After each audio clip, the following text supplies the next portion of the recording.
Sans savoir que son père, décédé quelques mois plus tôt, était un multimilliardaire. Anna Cole, analyste marketing de 27 ans, se tenait dans la cuisine du petit appartement qu'elle partageait avec son mari, Derek. Toujours vêtue du pull trop grand qu'elle utilisait pour cacher le poids qu'elle avait pris après les funérailles de son père. Derek, obsédé par l'image, le statut et le mode de vie luxueux qu'il voyait sur les réseaux sociaux, prétendait que son chagrin l'avait laissé aller point, mais il ignorait qu'elle payait discrètement la plupart de leurs factures. Et il ignorait totalement la vérité sur l'empire de son père. Pourtant, quand Derek lui tendit les papiers du divorce ce matin-là, lui disant qu'elle était trop grosse et qu'il avait besoin d'une femme qui corresponde à ses ambitions pour épouser sa maîtresse, il ignorait tout son « mémo » de 300 millions ou de sa fortune. Et ignorait qui elle était vraiment en train de devenir derrière son silence. Ce qu'elle fit ensuite le choqua. Mais qu'a-t-elle fait exactement? Et pourquoi fut-il le dernier à savoir? Anna Cole avait appris à se rapetisser bien avant que son poids ne le fasse. Cela avait commencé dans l'enfance avec un père dont le génie commandait des salles de conseil entières, mais qui ne s'adoucissait que pour elle, et une mère morte quand Anna avait 9 ans, laissant un cratère émotionnel qu'elle passa des années à essayer de combler. À l'approche de la mi-vingtaine, elle était devenue le genre de femme qui s'excusait d'exister. Douce, travailleuse, chroniquement ignorée, et bien trop généreuse pour son propre bien. Derek le savait, et il en profitait. Le matin où tout changea, Anna se tenait pieds nus sur les carreaux froids de sa cuisine étroite, la vapeur montant de la bouilloire ouverte, comme si l'appartement lui-même expirait. Et la mort de son père 3 mois plus tôt l'avait brisée d'une manière qu'elle n'avait pas de mots pour exprimer. Elle avait pris du poids, non par gourmandise, mais parce que le chagrin s'était attaché à son corps, comme le fait la tristesse quand elle n'a nulle part ailleurs où aller. Les yeux de Derek avaient suivi les changements comme un procureur montant un dossier. Elle remuait lentement son café instantané, fixant le tourbillon, essayant d'ignorer la tension qui collait à l'air. Derek faisait les 100 pas depuis l'aube, entièrement habillé de son costume lourd de parfum qu'il portait toujours quand il voulait se sentir puissant. Il s'arrêta enfin, se planta devant elle et expira théâtralement. « Il faut qu'on parle. » Anna se figea. Ces 4 mots n'avaient jamais rien annoncé de bon dans sa vie. Il fit glisser une enveloppe Kraft sur le comptoir vers elle. « C'est l'heure. » Elle cligna des yeux. « L'heure de quoi? » « L'heure que tu acceptes la réalité. » Il croisa les bras, la mâchoire crispée. « Tu n'es plus la femme que j'ai épousée. » Les mots piquèrent, même si elle les avait répétés dans ses cauchemars. « Derek, je suis en deuil. J'ai perdu mon père et j'ai perdu mon attirance. » Il répliqua sans hésiter. « Tu as pris du poids. Tu as arrêté de t'habiller comme quelqu'un qui se soucie. Et franchement, je mérite mieux. Je ne peux pas construire un avenir avec quelqu'un qui... » Il fit un geste vague vers son corps, « n'est pas discipliné. » Sa gorge se serra. « Je fais de mon mieux. » Ton mieux ne suffit pas. Et elle le dit avec désinvolture, presque ennuyée, comme s'il énonçait un fait conclu après un long audit de son utilité. Puis il lâcha la bombe. « Je vais épouser Clarissa. » Le nom la frappa comme de l'eau froide. Sa maîtresse, sa collègue, son fantasme de partenaire curaté sur les réseaux sociaux. Celle qui postait des vidéos de gym et des photos de restaurants de luxe comme si sa vie était une longue audition pour quelqu'un comme lui. « Nous sommes amoureux, » continua et Clarissa voit le potentiel en moi. Elle voit le leadership, la vision, les opportunités. Anna déglutit. « Moi aussi, je voyais tout ça en toi. »« Non, » dit-il. « Toi, tu voyais un projet. » Elle voit un homme. Quelque chose en Anna se brisa si silencieusement qu'elle se demanda s'il l'avait entendu. Il poussa l'enveloppe plus près. « Signe les papiers du divorce, Anna. » « C'est pour le mieux. » Elle n'y toucha pas. Ne pouvait pas. « Derek, nous nous sommes promis de rester l'un pour l'autre. »« Et je reste pour moi-même, » dit-il en prenant ses clés. « Et ça suffit. » Il se dirigea vers la porte, mais s'arrêta, se retourna avec un sourire qui n'atteignait pas ses yeux. « Au fait, peut-être que quand tu auras perdu du poids, tu trouveras quelqu'un qui ne se contentera pas de se contenter. » Et la porte claqua. Le silence avala la pièce. Les mains d'Anna tremblaient, non de colère, mais du choc de quelqu'un qui avait été pris au dépourvu par la seule personne en qui elle avait confiance pour rester. Elle pressa ses paumes contre ses cuisses, se recentrant. La bouilloire s'éteignit derrière elle, finale et abrupte. Puis son téléphone vibra. Un message de l'avocat de longue date de son père, Richard Osborne, l'homme qu'il avait pratiquement élevé après la mort de sa mère. Anna, nous devons finaliser les questions concernant ton héritage. Le domaine de ton père est prêt à être distribué. Veuillez confirmer votre disponibilité pour examiner le portefeuille. Son souffle se bloqua. Héritage. Son père lui avait laissé sa maison. Oui. Ses effets personnels. Oui. Mais cela ne nécessitait pas un portefeuille. Son pouce plana. L'écran s'alluma à nouveau. Un autre message, plus long. Il y a des détails dont tu n'étais pas au courant. Les actifs de ton père sont substantiels. Quand tu seras prête, nous pourrons discuter de l'ampleur complète. Il t'a laissé des lettres aussi. Je sais que le timing est difficile, mais tu dois connaître la vérité. Son pouce s'emballa. Vérité active substantielle. Pendant un instant, le poids de la cruauté de Derek sembla lointain, éclipsé par quelque chose de plus profond, plus ancien, et étrangement lumineux. Une possibilité qu'elle ne s'était jamais permis d'envisager. Elle fixa l'enveloppe Kraft sur le comptoir, la dernière insulte de Derek scellée à l'intérieur. Puis elle prit son téléphone d'une main assurée. « Je suis prête », tapotait-elle. Elle ne le savait pas encore, mais c'était le moment où tout dans sa vie bascula. Le moment où la femme que Derek avait sous-estimée commença à s'élever, et la fortune de 300 millions de dollars qui l'attendait n'était que le début. Le bâtiment du cabinet d'avocats s'élevait comme un monument d'acier contre le ciel de fin de matinée, sa façade de verre reflétant à la fois le soleil et les fragments de la vie dispersée d'Anna.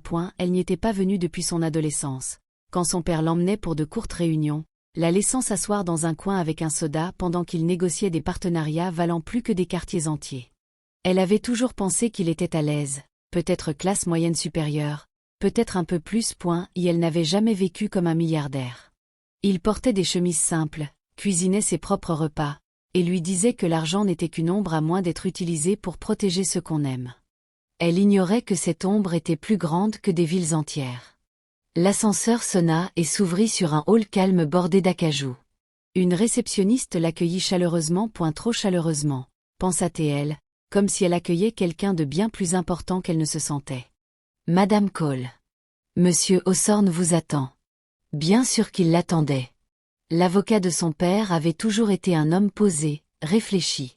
Cheveux argent, paroles précises, le genre de présence qui vous faisait sentir que le monde n'était pas complètement chaotique. Quand il sortit de son bureau, son expression s'adoucit. Anna, dit-il son nom comme s'il comptait, comme si elle comptait. Elle ravala l'émotion qui montait dans sa gorge. Salut, Richard. Entrez. Nous avons beaucoup à discuter. Son bureau n'avait pas changé, étagère pleine de volumes reliés cuir, un carafon de cristal intact sur le buffet, et un bureau si poli qu'il reflétait les lumières du plafond. Mais le poids du moment pesait plus lourd que le décor. Richard lui fit signe de s'asseoir. Avant d'entrer dans les documents, je veux que tu comprennes quelque chose. Anna se prépara. Ton père t'aimait plus que tout au monde. Tout ce qu'il a construit, il l'a construit en pensant à toi. Et il a passé ces dernières années à préparer ce moment. Ses sourcils se froncèrent. Préparer quoi exactement? Richard ouvrit un dossier épais, qu'elle n'avait jamais vu. Ton héritage? Elle expira lentement. Je sais qu'il m'a laissé la maison et une assurance, mais Derek et moi, eh bien, Derek a regardé le testament avant. Il n'y avait rien. Richard leva doucement la main. Anna, ce que tu as vu était le testament public. Public? Oui. Par la loi. Mais ton père a aussi créé une fiducie privée, activée uniquement après vérification de ta préparation mentale et émotionnelle après son décès. Sa voix s'adoucit. Il ne voulait pas que le monde sache. Il ne voulait pas que des opportunistes te tournent autour. Il voulait que tu vives librement sans être chassé. Son souffle se bloqua. Opportuniste? Elle secoua la tête. Richard, mon père était à l'aise, oui, mais... Ton père, dit Richard avec précaution, n'était pas à l'aise. Il était multimilliardaire. Les mots flottèrent un instant, puis la frappèrent avec une force brutale. Milliardaire, murmura-t-elle. Richard hocha la tête. Un autodidacte. Immobilier, infrastructure, énergie, brevets technologiques, portefeuilles internationaux. Il gardait tout sous des sociétés holding que personne ne savait lui appartenir. Il vivait simplement parce qu'il croyait que la richesse devait être invisible jusqu'à ce qu'on en ait besoin. Sa vision se brouilla un instant comme si la pièce vacillait. Derek l'avait traitée de grosse, peu attirante, sans valeur, remplaçable. Et pendant tout ce temps, elle était la fille unique d'un homme qui aurait pu acheter l'immeuble où travaillait Derek 10 fois sans sourciller. Richard continua doucement. Ton père t'a laissé l'ensemble du portefeuille, environ 300 millions en liquidité, plusieurs milliards de plus en avoir à long terme et autre chose. Et elle fit glisser une enveloppe vers elle, écrite à la main, son nom courbé sur le devant dans l'écriture familière et stable de son père. Ses doigts tremblèrent en l'ouvrant. Mahana, si tu lis ceci, tu es plus forte que tu ne le crois. J'ai construit un empire en silence pour que tu puisses vivre bruyamment, libre du poison des gens qui n'aiment que la richesse et jamais les âmes. Tu dois protéger ton cœur. Pas tout le monde qui te sourit mérite d'y accéder. Quand le monde devient cruel, relève-toi, non pour leur prouver qu'ils ont tort, mais pour te prouver que tu as raison. Tu es mon héritage, pas l'argent, Ti. Une larme coula sur sa joue, chaude, humiliante et libératrice à la fois. Richard attendit qu'elle se reprenne. Il y a plus de complexité à cette situation. Elle fronça les sourcils. Plus? Oui. Ton père anticipait que tu pourrais épouser quelqu'un qui ne te valoriserait pas. Quelqu'un qui pourrait tenter de réclamer tes actifs. La fiducie est blindée, étanche. Aucun conjoint, aucun partenaire, aucun tribunal ne peut toucher ton héritage. Son cœur se serra. Il avait vraiment pensé aussi loin. Et elle connaissait le monde, dit simplement Richard. Anna s'adossa, absorbant la vérité. Pour la première fois depuis des mois, peut-être des années, elle ne se sentait pas invisible. Elle se sentait vue, ancrée, enracinée dans quelque chose de plus grand que sa douleur. Richard ouvrit un autre document. Nous passerons en revue chaque section ensemble. Mais il y a une chose que tu dois me dire. Quoi? Il croisa son regard. Es-tu actuellement dans un mariage stable et soutenant? La question plana dans la pièce comme une lame. Elle pensa à Derek lui disant qu'elle était trop grosse pour être aimée, trop lourde pour être gardée, trop indigne pour rester. Elle pensa à lui planifiant un avenir avec Clarissa, croyant qu'elle était en dessous de lui. Et pour la première fois, l'humiliation ne l'écrasa pas, elle l'attisa. Non, dit-elle calmement. Je ne le suis pas. Richard hocha la tête une fois. Alors commençons. Tandis qu'il commençait à détailler les actifs, Anna sentit quelque chose changer en elle. Quelque chose que son père avait planté il y a longtemps. Mais que le deuil avait enterré. Force, valeur, feu. Elle n'était pas la femme que Derek pensait. Plus maintenant. Le soleil commençait à se coucher quand Anna sortit du cabinet d'avocat. Mais la chaleur sur sa peau semblait différente, comme si le monde lui-même reconnaissait une version d'elle qu'elle n'avait pas encore rencontrée. La ville autour d'elle bourdonnait de vie ordinaire, des gens se précipitant vers les bus, des vendeurs de nourriture criant leurs commandes, des employés de bureau partageant des rires fatigués. Mais en elle, quelque chose d'extraordinaire s'était éveillé. Elle marcha lentement, laissant la nouvelle réalité s'installer. 300 millions en liquidité, plusieurs milliards en avoirs, un empire que son père avait caché, non pour la priver, mais pour la protéger. Son téléphone vibra. Derek, bien sûr. Elle faillit l'ignorer, mais quelque chose, peut-être la dignité, peut-être la curiosité, la fit répondre. Et sa voix traversa, tranchante et agacée. Tu n'as pas signé les papiers. Elle inspira calmement. J'avais un rendez-vous. Tu as toujours une excuse, lança-t-il. C'est pour ça que je ne peux plus. Tu es lente à tout. Lente à décider, lente avec ton apparence, lente à prendre tes responsabilités. La poigne d'Anna se resserra sur son téléphone, mais sa voix resta stable. Derek, qu'est-ce que tu veux? Je veux qu'on règle ça comme des adultes. Il expira avec la frustration exagérée qu'il utilisait quand il se sentait supérieur. Clarissa et moi visitons des condos en centre-ville demain.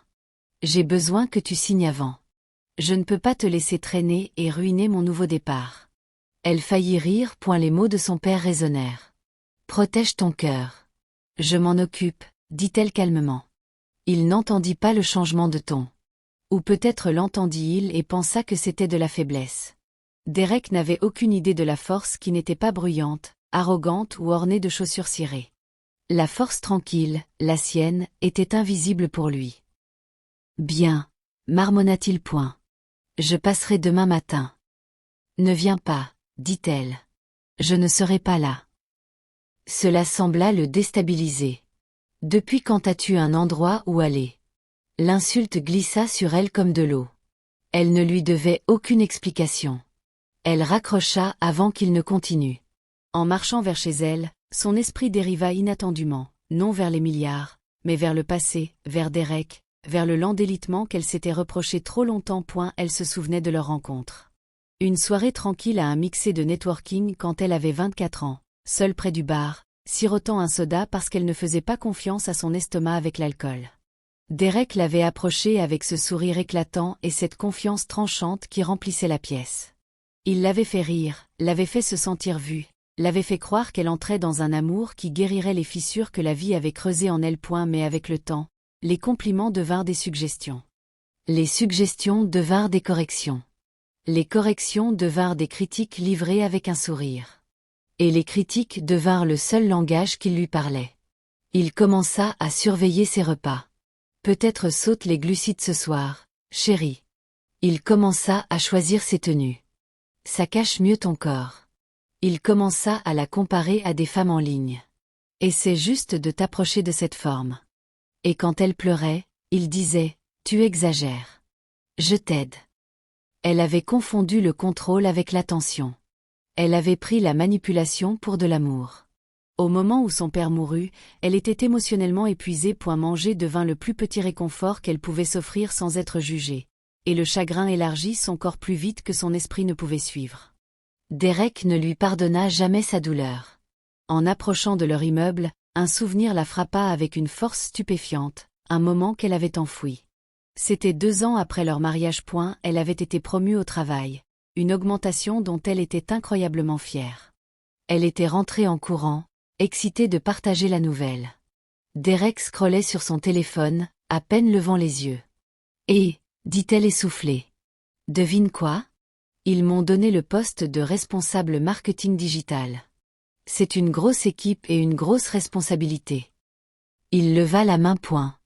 On peut en parler plus tard? Je lis quelque chose d'important. La célébration dans sa poitrine s'était effondrée. Plus tard, il avait dit quelque chose comme « Félicitations, je suppose », sans jamais demander ce que ça signifiait pour elle. Elle se souvenait s'être sentie ridicule d'avoir pensé qu'il s'en soucierait. Elle essaya de repousser le souvenir, mais maintenant elle comprenait quelque chose qu'elle n'avait pas su articuler. Alors Derek n'avait jamais été fier d'elle. Il s'était seulement senti menacé. Elle arriva à leur immeuble et s'arrêta à l'entrée, regardant la structure terne. Pendant des années, elle avait essayé de faire de cet endroit un foyer. Maintenant, il ressemblait à une cage dont elle avait été trop polie pour s'échapper. À l'intérieur, l'air sentait le parfum de Derek, tranchant, synthétique, étouffant. Leurs photos de mariage encadrées pendaient de travers sur le mur. Elle passa sans regarder. Dans la chambre, elle ouvrit le placard et fixa les vêtements qu'elle aimait porter. Couleurs vives, tissus soyeux, robes avec forme et personnalité. Elle les avait relégués au fond des mois plus tôt parce que Derek disait qu'ils attiraient l'attention de la mauvaise façon. Elle les tira tous en avant un par un, touchant les tissus comme si elle retrouvait de vieux amis. Puis elle vit la tenue qu'elle portait le soir de leur premier anniversaire. Une robe vert émeraude que son père lui avait achetée en surprise. Elle était radieuse ce soir-là, confiante, joyeuse, rayonnante. Derek lui avait dit « C'est joli, mais c'est un peu trop, tu ne penses pas? Peut-être atténue la prochaine fois. » Elle ne l'avait plus portée depuis. Maintenant, elle la tint contre elle devant le miroir. Elle lui allait encore, pas parfaitement, mais authentiquement. Elle sourit. Pour la première fois depuis si longtemps, le reflet qui la regardait semblait être le début de quelqu'un qu'elle voulait rencontrer. Son téléphone vibra à nouveau. Cette fois, un message de Richard. « Anna, nous devrions aussi discuter des dernières instructions de ton père. Il y a une chose de plus qu'il a laissée sous ton autorité. » Ses yeux se plissèrent de curiosité. Un autre héritage, un autre secret, ou quelque chose d'encore plus grand. Elle ignorait que la prochaine révélation non seulement changerait son avenir, mais lui donnerait le pouvoir de décider de celui de Derek. Anna ne dormit pas cette nuit-là, non pas à cause de la douleur. Elle en avait porté assez pour en connaître le poids par cœur, mais parce que quelque chose de nouveau s'était installé en elle, un but. Son père lui avait laissé de la richesse, oui, mais aussi de la clarté. Une clarté qu'elle ne s'était jamais permis de ressentir en se rapetissant dans l'ombre de quelqu'un d'autre. Au matin, elle avait pris sa décision. Elle prit une douche, enfila la robe émeraude que Derek avait qualifiée de trop, glissa ses pieds dans une paire de talons simples, et laissa ses cheveux tomber naturellement autour de ses épaules. Elle ne mit pas de maquillage lourd, juste assez pour souligner ses yeux, les mêmes yeux que son père disait toujours porter la chaleur de sa mère. Pour la première fois depuis longtemps, elle ressemblait à quelqu'un dont la vie ne mendiait pas la permission d'exister. Son téléphone vibra. Derek encore. Je suis dehors. Ne rends pas ça dramatique. Elle sourit. Oh, elle ne rendrait rien dramatique. Elle le rendrait définitif. Elle prit l'enveloppe que Richard lui avait donnée ce matin-là, cette fois étiquetée non avec du jargon juridique, mais avec une note de son père. Donne ceci seulement quand ton cœur sera prêt à cesser de s'excuser de battre. Ses talons claquèrent avec assurance en descendant les escaliers. Dehors, Derek s'appuyait sur sa voiture, scrollant sur son téléphone, portant une chemise de designer que Clarissa l'avait probablement convaincu d'être à la mode. Il ne leva même pas les yeux quand elle sortit. Quand il le fit enfin, ses yeux s'écarquillèrent, non d'admiration, mais de confusion. Tu t'es habillée, dit-il, presque déséquilibré. Elle ne répondit pas. Elle ouvrit la portière passager, s'assit et la referma doucement. Le silence le déstabilisa avant même qu'elle n'ait parlé. Dans la voiture, Derek s'éclaircit la gorge, ajustant le rétroviseur comme s'il avait besoin de rétablir sa domination. On va dans un café. Terrain neutre. Il hésita, puis ajouta avec dédain. Je ne m'attendais pas à ce que tu fasses vraiment un effort sur ton apparence aujourd'hui.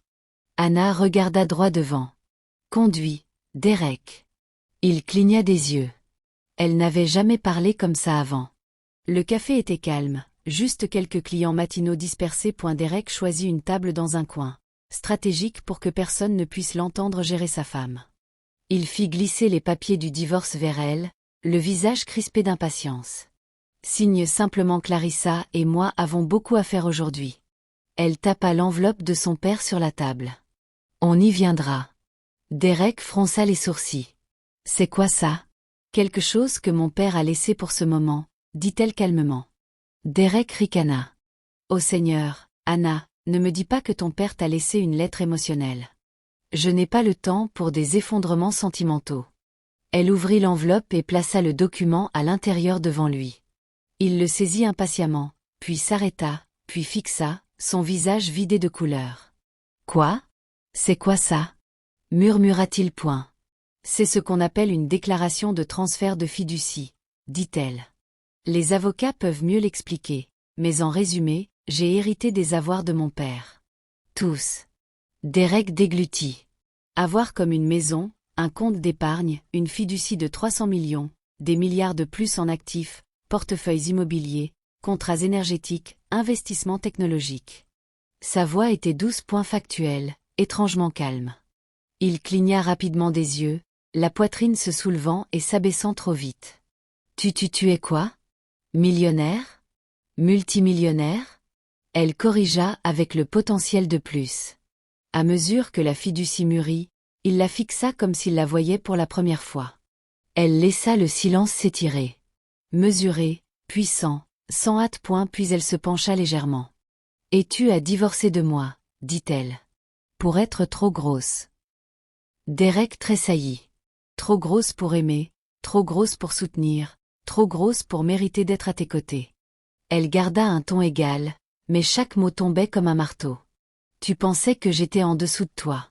Jetable, remplaçable. Anna, bégaya-t-il, la voix brisée. Tu ne me l'as pas dit. Tu n'as pas demandé. Elle leva les papiers que Richard avait ajoutés à l'enveloppe. Et avant que tu ne t'embarrasses davantage, mon père a structuré ma fiducie pour qu'aucun conjoint, passé ou futur, ne puisse jamais toucher un centime. Tu es parti avant de savoir ce que tu jetais. Anna, s'il te plaît. Derek se pencha, la désespoir suintant de sa voix. J'ai fait des erreurs. J'ai dit des choses stupides. Je n'étais pas moi-même.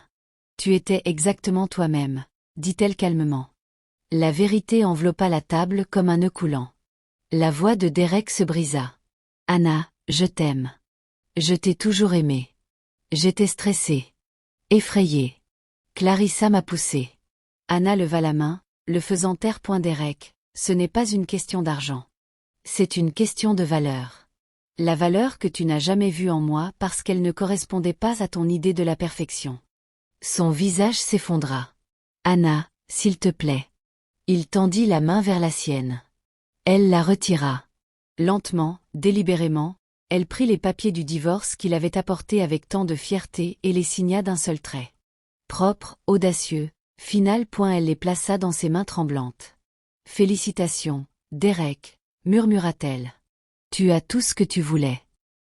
Il fixa la signature comme si c'était une sentence de mort. Mais Anna, on peut arranger ça. On ne peut pas, dit-elle en se levant de sa chaise. Parce que tu ne m'as pas brisé. Tu m'as révélé et j'en ai fini de vivre petit pour que tu puisses te sentir grand. Elle se tint droite. La robe émeraude brillant sous la lumière matinale qui traversait la fenêtre du café. Derek resta là, figé, brisé, le poids de sa décision s'enfonçant dans des os qui lui feraient mal de regret pendant des années. Et Anna sortit sans se retourner. De désordre, la brise souleva doucement ses cheveux comme une bénédiction. Le monde semblait différent, plus lumineux, plus propre, plus plein, parce qu'elle y marchait enfin comme quelqu'un qui comprenait sa propre valeur. Elle n'était pas seulement la fille d'un multimilliardaire. Elle n'était pas seulement une femme qui avait survécu au chagrin d'amour. Elle était une femme en devenir. Et pour la première fois de sa vie, elle ne s'excusa pas d'exister.